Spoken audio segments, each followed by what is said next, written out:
Olá meu povo, boa noite, estamos aqui mais uma vez para falarmos de assunto de extrema importância para você pai, para você mãe, para aquelas pessoas que trabalham em banda, em estúdios, pessoas que têm aí uma agressividade maior nos seus ouvidos. Então hoje vamos falar de um tema de extrema importância que é estresse oxidativo e zumbido. 28 milhões de brasileiros sofrem com zumbido. E você vê que é uma quantidade muito grande de pessoas que sofrem com esse problema e como fazer para melhorar, como diminuir, o que nós temos que fazer para melhorar essa problemática. Entenda bem, eu vou explicar para vocês qual é uma das grandes problemáticas que acontece. Não é só por esse viés, mas também é uma forma que também pode acontecer. Entenda bem como é que funciona o nosso ouvido. O som, ele tem uma onda, que essa onda se transforma, ela adentra o nosso canal auditivo. Quando ele entra no nosso canal auditivo, ele vai lá nos meus tímpanos e ele vai gerar uma frequência, vai gerar um desconforto, aí, uma vibração nos meus tímpanos. Essa vibração, ela vai entrar lá no meu ouvido médio, tem uns pequenos ossinhos chamados ossículos, onde tem o martelo, a bigorna e o estribo. Esses pequenos ossículos, eles recebem essa vibração, eles potencializam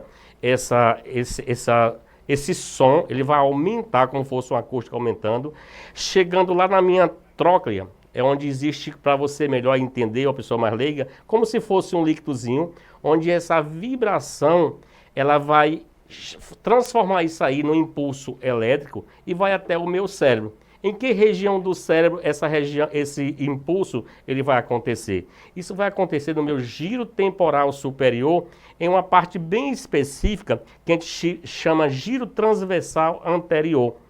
Isso acontece que, quando você trabalha em um ambiente que esse som, esses decibéis vão acontecer com a frequência maior, isso tende a fazer com que esse estímulo vá acontecer, levando com que você tenha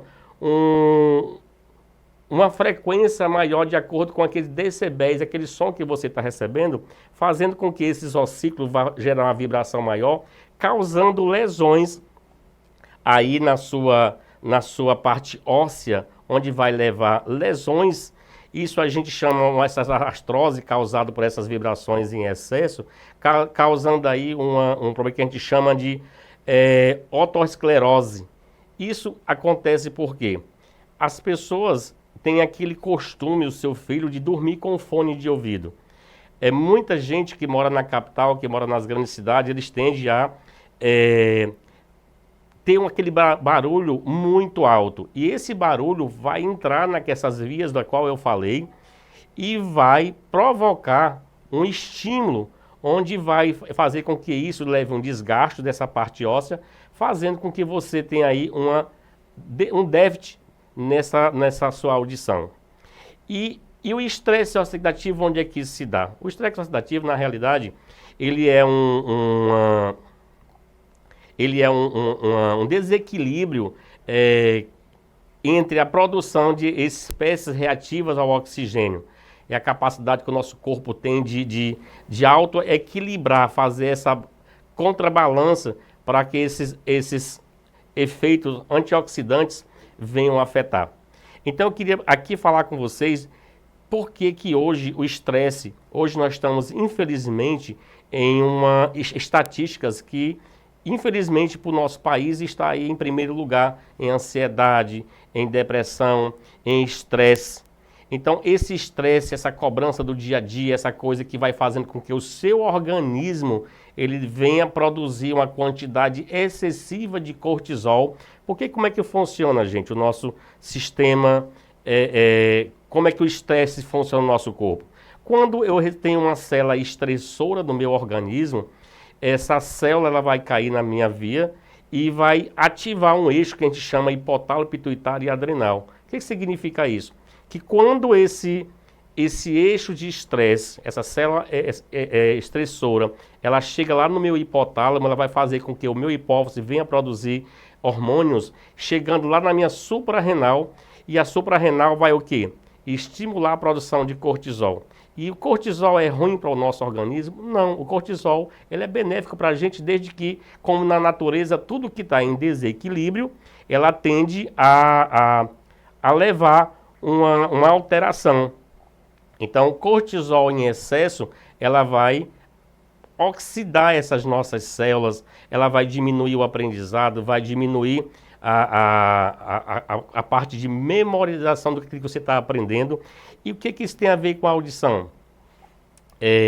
Isso acontece porque quando nós estamos com o nosso corpo em estado de estresse profundo, aquele estresse que é diariamente, que você chega em casa não consegue relaxar, você não dorme bem, porque sono é uma das coisas importantíssimas para que a gente possa diminuir isso, a gente vai estar oxidando nossas células, fazendo com que não somente lá no meu ouvido interno, na produção, vai gerar isso também.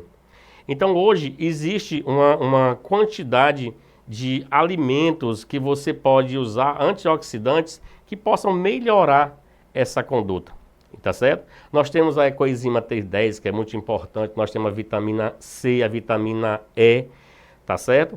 Então isso é muito importante para que você possa aí consumindo isso, para que você possa melhorar, diminuindo aquela parte oxidante do seu organismo, até diminuindo aí a parte do libido, né? Embora pesquisas sejam mais necessárias para fazer essas diretrizes mais claras. Então, gente, é importante você saber que quando você que gosta de ouvir som alto, você que gosta de som de rock, então quais são os decibéis importantes para isso? Até 70 decibéis é importante que você escute aquele som ambiente, aquele som com qualidade, que você pode direcionar e curtir aquele som. Mas quando você tem, por exemplo, uma micareta, uma banda de rock, um som, aquele som dos paredões, você pode afetar essa vibração com a maior frequência, podendo levar a lesão na sua região, nos seus tímpanos, um desgaste nessa parte óssea, levando o zumbido. Mas é só isso? Não. Existem outras formas também que muitas vezes a gente, de forma errada, tende a fazer aquela limpeza com o cotonete e você muitas vezes, em vez de limpar, você vai jogando essa cera para mais profundo do seu ouvido. E vai se acumulando essa sujeira, vai se acumulando e vai chegar a um ponto que você vai começar a ouvir aquele som como se fosse assim. Existem alguns tipos de som de zumbido. Existe aquele som de cachoeira, que é aquele que faz psh, tem aquele som de pulsação que vai batendo, como fosse um martelo, né? Tem aquele som como diz, rapaz, eu tenho um grilo dentro do meu ouvido. Então é importante que você procure um otorrino para que ele possa fazer uma limpeza, uma lavagem. E muitas vezes está só direcionado a isso. Uma simples limpeza pode melhorar esse zumbido.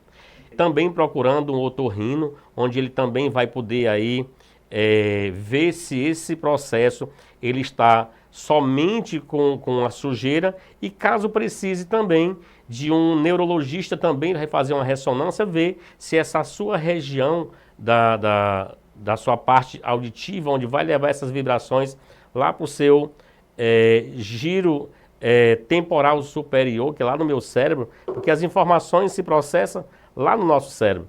Então é importante que você veja isso. Então, gente, hoje, uma população grande do Brasil, entre 28 milhões de brasileiros, sofre com esse problema. E muitas vezes nós podemos evitar isso mudando o nosso estilo de vida. Uma interessante, como a meditação, a yoga, pode diminuir esses níveis gerais de estresse que impactam diretamente no zumbido. tá certo? Algumas pesquisas mostram que o estresse oxidativo, existe alguns tratamentos genéricos ou novos tratamentos antioxidantes que pode ser mais efetivo. Existe no futuro, quem sabe, vai haver tratamentos mais eficazes para isso, mas é importante que vocês entendam que o mais importante para evitar zumbido, evitar um desgaste nessa região no nosso ouvido, é se afastar daquilo que causa esse desequilíbrio. Primeiro, o estresse. Se afastar do estresse, procurar métodos que possam aí aliviar esse teu dia a dia e aí podendo te dar um maior conforto para isso. Existem alguns alimentos como álcool, como cafeína, eles são grandes gatilhos para desenvolver esses problemas de zumbido também. Existe uma quantidade gigante de pessoas no mundo também passando por isso e que a importância de você orientar o seu filho, orientar a sua família, que fone de ouvido é uma das grandes causas que pode haver um desgaste para essa região auditiva, fazendo por quê? Porque, como eu expliquei anteriormente, esse som entrando pela minha via auditiva, ela vai gerar uma vibração no meu tímpano, vai haver um desgaste, fazendo com que isso venha a lhe causar um zumbido. E muitas vezes esse zumbido ele acontece por quê? Porque havendo esse desgaste, esse impulso esse impulso elétrico, que a gente chama na nossa linguagem aqui potencial de ação, ela vai ser confundida. E muitas vezes a qualidade do som, por não ser compreendida pelas vibrações e chega lá no meu córtex lateral superior, ele vai confundir e pode gerar isso como zumbido. Então eu queria aqui agradecer a vocês. Foi um bate-papo rápido, espero que eu tenha contribuído para vocês, mas eu já quero convidar vocês aqui para quarta-feira. Nós vamos estarmos falando aqui sobre a influência da tela, tanto na ansiedade como também no aprendizado. E logo que a doutora Valdenisa se recuperar, nós vamos voltar aqui e continuar com esse papo de zumbido, vamos falar sobre vestibular, onde é que isso influencia também nesse processo. E eu deixo aqui a vocês o meu agradecimento, espero que eu tenha contribuído e a gente vai trazer assuntos mais relevantes, bem mais relevantes, para que a gente possa discutir aqui. Para quem não me conhece, eu sou Luiz Aldir, eu sou especialista em neurovisão, eu sou pós-graduado em Neurologia e Neurociência, sou graduando em Neurociência, sou mestrando em Neurooftalmologia, Optometria Clínica e a gente vai trazer assuntos relevantes usando a neurociência e esses assuntos que podem ser importantes para a sua família. Então, muito obrigado e a gente se encontra no nosso próximo bate-papo que vai ser bem importante para você e para a sua família.